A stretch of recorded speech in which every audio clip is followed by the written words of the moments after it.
गुजरात के वडोदरा के आजवा रोड के कमला नगर के पास स्थित गीत सोसाइटी के रहवासियों ने सड़क पर किए गए अवैध कब्जे को लेकर जोरदार विरोध प्रदर्शन किया। वडोदरा के आजवा रोड पर कमला नगर के पास स्थित गीत बंगलोज सोसाइटी के रहवासियों ने आज सड़क पर उतरकर विरोध प्रदर्शन किया। स्थानीय लोगों का कहना है कि दोनों सोसाइटी के बीच का ये आम रास्ता है जिसका इस्तेमाल दोनों तरफ के लोग करते हैं, लेकिन यहाँ अवैध कब्जा होने के कारण रास्ता सकरा हो गया है और लोगों को काफी दिक्कतें हो रही हैं। रहवासियों का आरोप है कि कई बार नगर निगम में शिकायत करने के बावजूद अब तक कोई ठोस कार्यवाही नहीं की गई है। तंत्र की इस लापरवाही से नाराज लोगों ने जोरदार नारेबाजी करते हुए अपना विरोध दर्ज करवाया और जल्द से जल्द अवैध कब्जा हटाने की मांग की। आजवा रोड खाते गीत बंगलो और सुगम पार्क सोसायटी आवेली है। एमां अमे गीत बंगलोना रहीशो छे। अहींया सुगम पार्क अने गीत बंगलोनो एक कॉमन रोड है जे आववा जवा माटे अमारे बंने सोसायटीवाळा रहीशो यूज करे छे, एनो वपराश करे छे।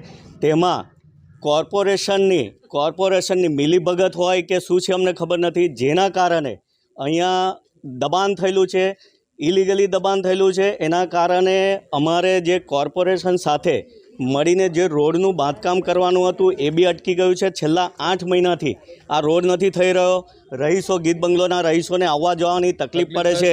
ઘણા અહીંયા પડી ગયા છે, એમને વાગ્યું છે।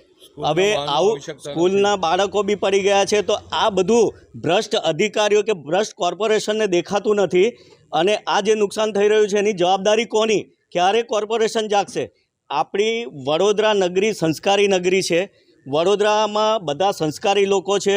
હવે આ જે કોર્પોરેશનમાં અત્યારે જે અધિકારીઓ બેઠા છે એ વધારે પડતા સંસ્કારીઓ છે, એમને આ બધું દેખાતું નથી। એક નાના માણસની કોઈ તકલીફ હોય તો ત્યાં વાતે ગાતે ફોટો પડાવવાને માટે દોડી જતા હોય છે, એના દબાણો દૂર કરવા દોડી જતા હોય છે।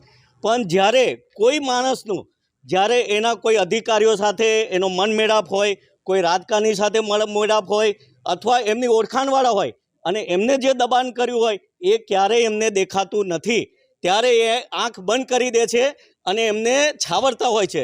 એટલે અમારી આજની માંગ અમારે એ છે કે કોર્પોરેશન અત્યાર સુધી શું કરે છે? અમે છેલ્લા 4 મહિનાથી અમારા પ્રમુખ સાહેબ ભેગા થઈને ઘણી વખત એમને એપ્લિકેશન લેખિત રજૂઆત કરી છે, મૌખિક રજૂઆત કરી છે, આરટીઆઈ કરેલી છે। તે છતાં એમના તરફથી કોઈ પણ જવાબ નથી। અમે જ્યારે પણ જવાબ આપીએ છીએ, ત્યાં મળીએ છીએ તો ઉડાવ જવાબ આપી દે છે।